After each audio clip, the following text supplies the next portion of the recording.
My name is John Howard Paulton, but I'm known as Jack.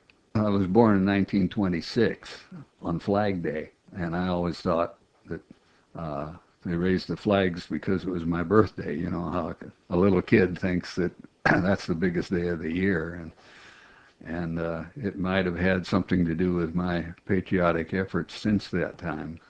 All my relatives that were old enough were involved in World War II, and I served on the USS Lovelace, which was a destroyer escort 198, and I rose up to become a gunner's mate, third class. That's like a buck sergeant, I guess.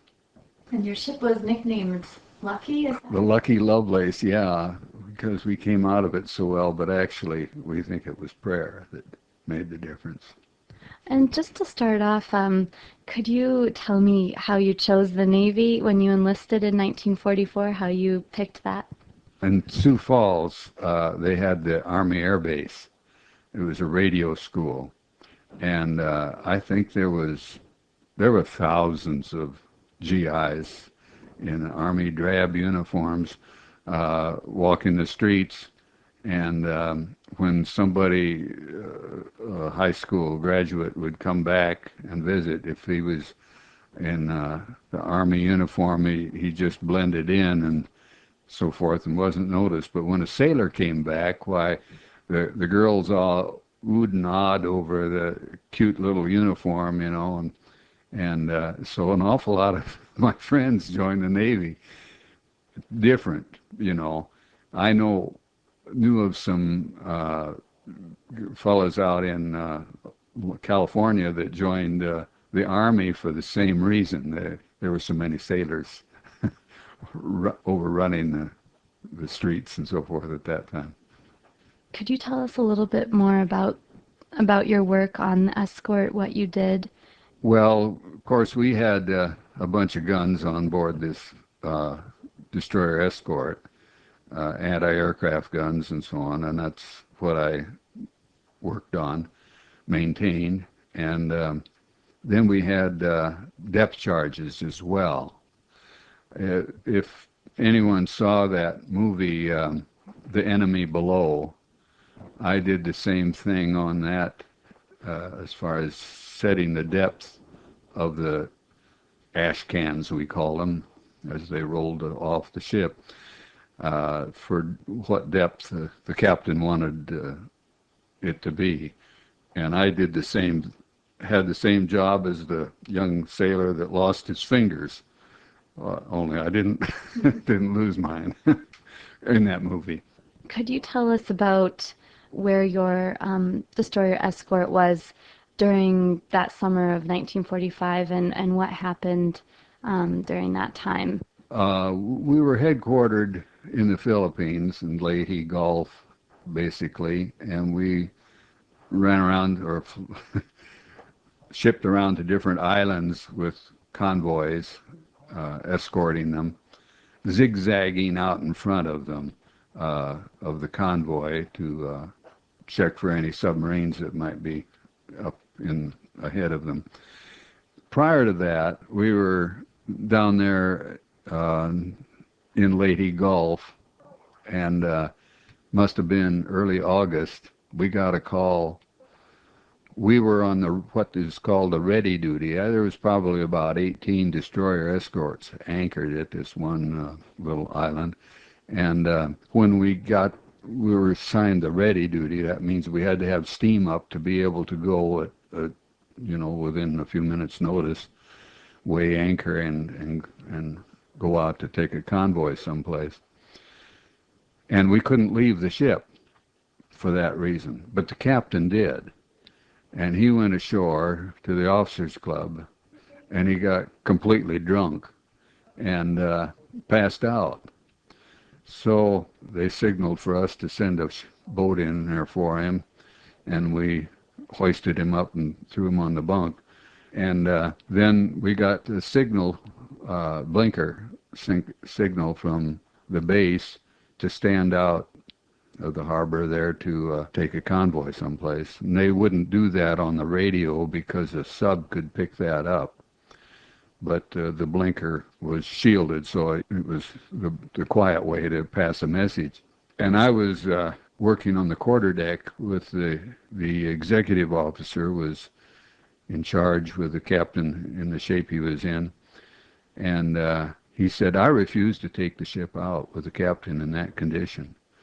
In other words, he would have been responsible. So he flashed back a message that we had a lack of steam pressure or something, a little problem with it. And the USS Underhill was next to us, and they could read our mail, you might say. And they said, we'll take it. And they did.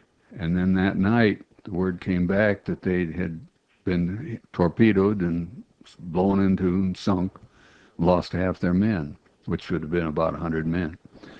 So we felt very fortunate that we weren't there, that they did die in our place. But it was interesting that when you look up in Google or something on the record, for the USS Underhill, they describe it as having been sunk way up north of Luzon Island about 3 days later.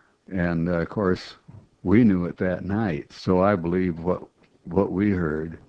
But I think it was probably to protect somebody, maybe our captain in the condition he was in, that they changed the record.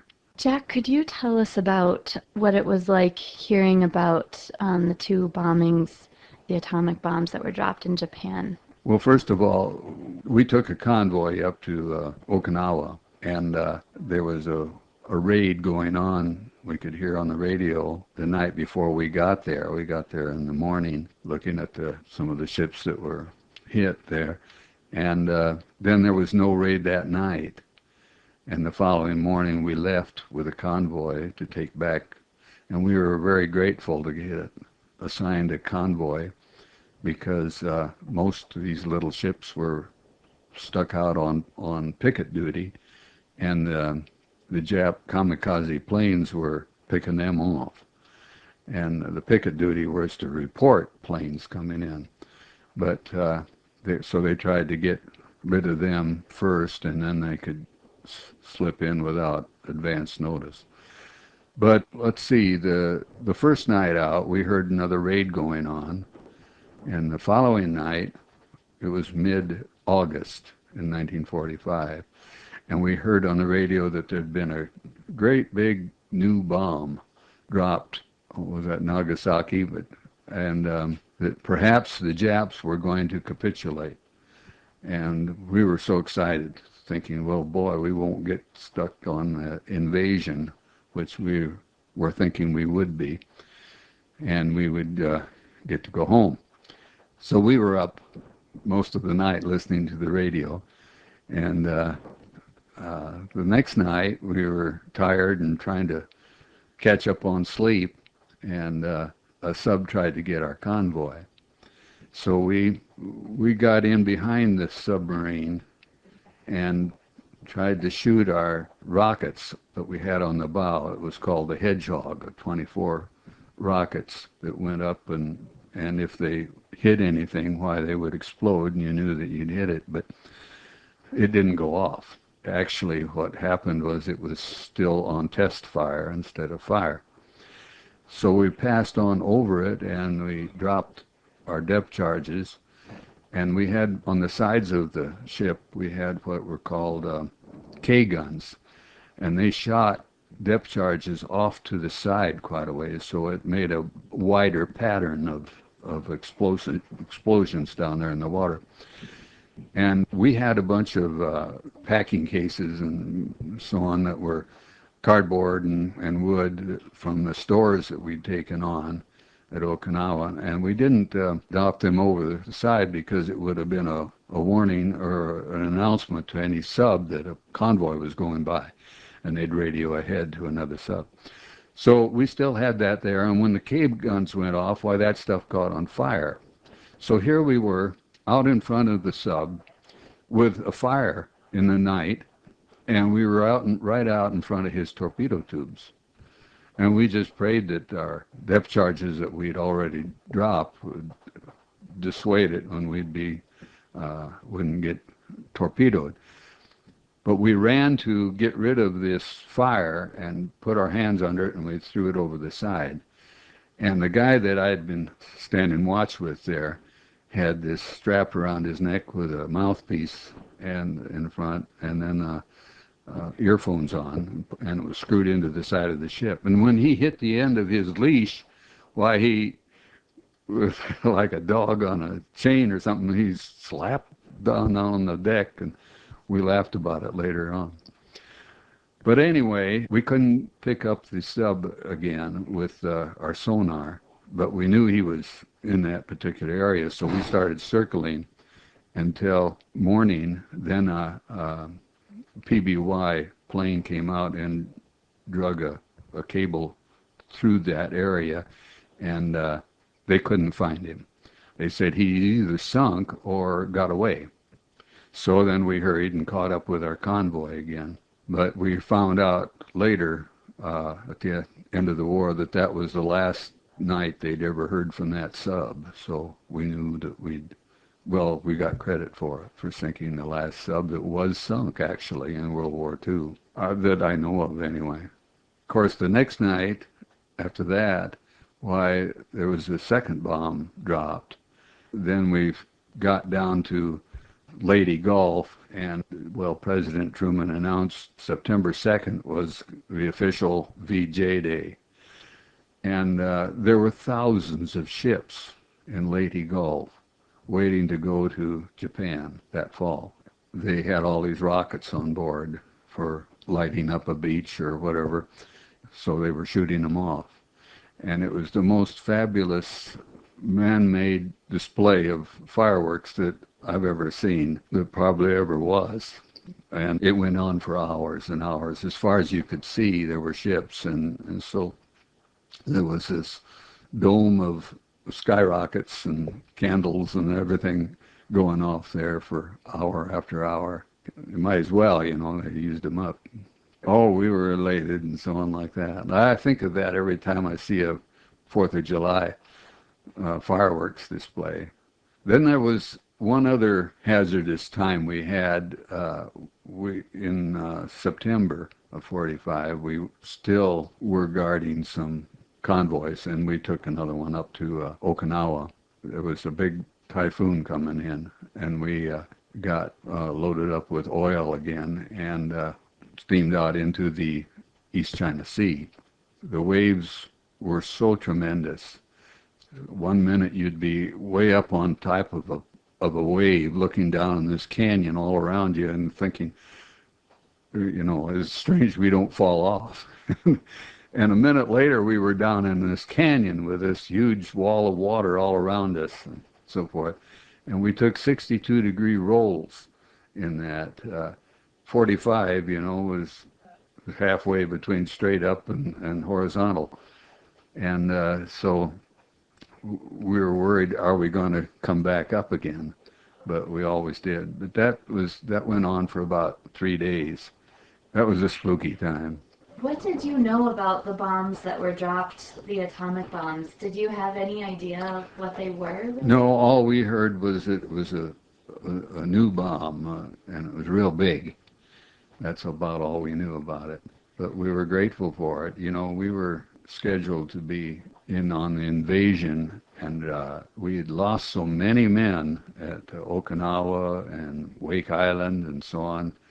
And it would have been a lot worse at Japan because, it had been house-to-house type of fighting. They would have fought to the last man, you might say.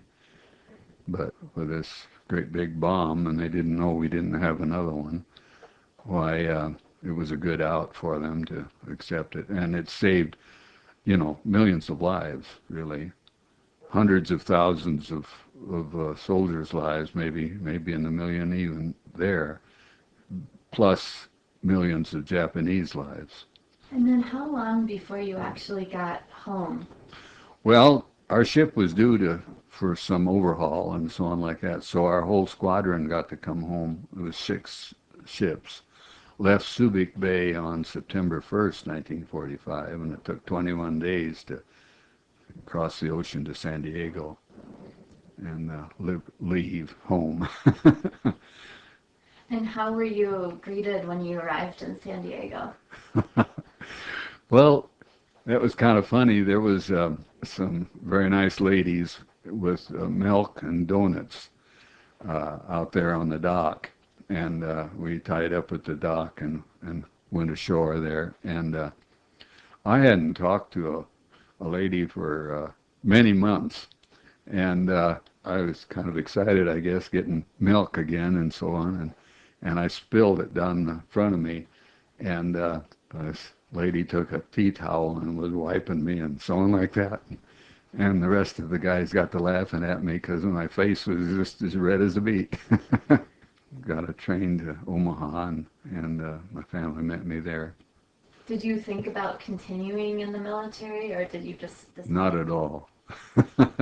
No, I was anxious to go to college, and it's a good thing I had that break because I was tired of high school. In fact, I'd gone to high school, summer school, so that I'd graduate in 3.5 years. I was afraid that I'd missed the war, and all my older brother and my older cousins were all involved in it, and I'd always been the tag-along behind them, and so I wanted to be a part of it too. When you were out on the boat at sea, how did you keep in touch with your family? Just by letter. The first letter I wrote after I got on the ship, I wrote and told them all about the armament we had and how many guns and so forth. And the officer that censored my mails called me in, and he said, there's no point in trying to cut out some of this or black out because it's so full of it. He says, you just can't talk about that stuff. So I didn't on the rest of my letters. Is there anything else about your World War II experience that we haven't talked about that you'd like to say before we end the interview? Not that I know of. There was a great deal of patriotism, anxious to get in and do your part and so forth. I know before, while I was still in high school, my dad was assigned a whole neighborhood to be responsible for blackouts when they practiced it. And he wasn't in very good health, so he assigned it to me. And so I'd go around and check on it with these attorneys and doctors and so on like that and tell them you've got certain problems in your block that you've got to get after them. And they didn't appreciate it from a high school boy. But anyway, what I'm getting at is that it made it, we were more a part of it. And with rationing and so on like that, we knew we were at war. And then, of course, most homes with the right age people from it, men or women, had stars in the windows and so forth.